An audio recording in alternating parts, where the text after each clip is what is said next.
Today we will study mind map of first chapter class 12th history, जो कि हमारा Harappa civilisation के ऊपर है। इसमें सबसे पहले हम लोग ये देखेंगे कि जो हड़प्पा सिविलाइजेशन है ये कुछ फेजेस में डिवाइड है। पहले अर्ली, दूसरा मैच्योर एंड तीसरा लेट। इस चैप्टर में हम लोग मैच्योर एंड लेट हड़प्पा के बारे में ज़्यादा पढ़ेंगे, क्योंकि जो अर्ली फेज था इसमें सिर्फ एग्रीकल्चर के बारे में बात हुई है और हमें जो एग्रीकल्चर है इसके बारे में अच्छे से नहीं पता कि एग्रीकल्चर एक्चुअली स्टार्ट कैसे हुआ। अब नेक्स्ट जो है वो मोहनजोदारो के बारे में है।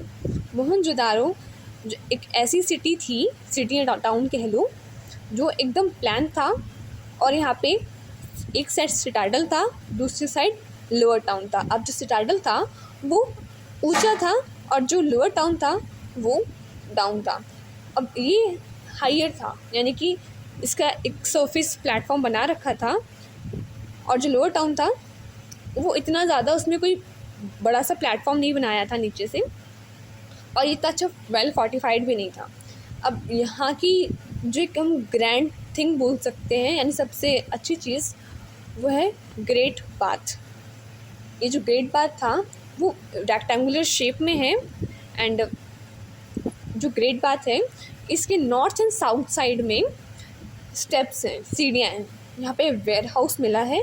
अब वेयर हाउस जो है इसकी सिर्फ जो वॉल्स है वो हमें मिली है, इसकी जो ऊपर की छत है वो नहीं मिली।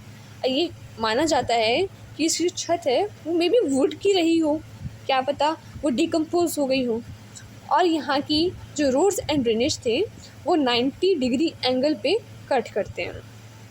अब ट्रेड, अब यहाँ की ट्रेड में देखा जाए तो चुन्हादारो जो था वो क्राफ्ट प्रोडक्शन के लिए डिवोटेड सिटी या टाउन कह लो वो था। अब यहाँ पे जो टाउन स्टोन्स, ट्रेड के लिए जो स्टोन्स यूज़ किए जाते थे, कार्लिनियन, जेस्पर, लैपिस लाजुली, ये कुछ स्टोन्स के नेम हैं।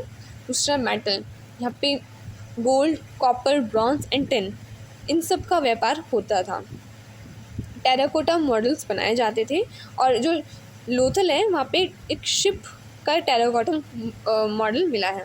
अब ट्रेड जो है उसका ट्रेड ट्रायंगल मगन, मेलुहा, दिलमुन, अब ये कुछ नेम है। मेलुहा यानी हड़प्पा, मगन जो है वो ओमान को कहा गया है, और दिलमुन हमारा जो इजिप्ट है उसको कहा गया है। इनके बीच में ये ट्रायंगुलर ट्रेड चलता था। जो किनिंगम है ये फर्स्ट डायरेक्टर थे ASI के, आर्कियोलॉजिकल सर्वे ऑफ इंडिया, और जॉन मार्शल थे जिनके अंडर ये पूरा प्रोजेक्ट चला हड़प्पा सिविलाइजेशन का, वो सेकंड ASI डायरेक्टर थे। अगर हम वेट के बारे में बात करें, वेट एंड बाट, तो वो डेसिमल सिस्टम के वहाँ पे अपनाया जाता था और वो हर जगह यूनिफॉर्म थे। इससे ये पता चलता है कि वहाँ पे जो पूरी सिविलाइजेशन थी उसमें कितनी यूनिफॉर्मिटी थी। रिलीजन, वहाँ पे मदर गॉडेस यानी देवी को पूजा जाता था, और प्रोटो शिवा का कुछ वहाँ पे स्कल्पचर्स वगैरह मिले हैं। पशुपति, इनमें क्या था कि एक योगी पोजीशन में एक पर्सन बैठे हुए हैं, उनके पास कुछ एनिमल्स बैठे हुए हैं, एक ऐसा फिगर वहाँ पे मिला। नेचर को वर्शिप किया जाता था, और पुरोहित किंग के वहाँ पे एक स्कल्पचर मिला है, जिससे पता चलता है कि कोई प्राइस्ट किंग या पुरोहित किंग भी वहाँ पे रहा होगा, और यूनिकॉर्न को भी वो पूछते थे। अब इस सिविलाइजेशन का एंड, ये चैप्टर का भी एंड है। तो डिफॉरेस्टेशन, ये माना जाता है कि ये कुछ जो यहाँ पे लिखे हुए हैं कॉजेस, ये हड़प्पा सिविलाइजेशन के एंड के कॉज हो सकते हैं। हम 100% श्योर नहीं हैं, बट ये कॉजेस हो सकते हैं। इसी के साथ हमारे चैप्टर का माइंड मैप ख़त्म होता है।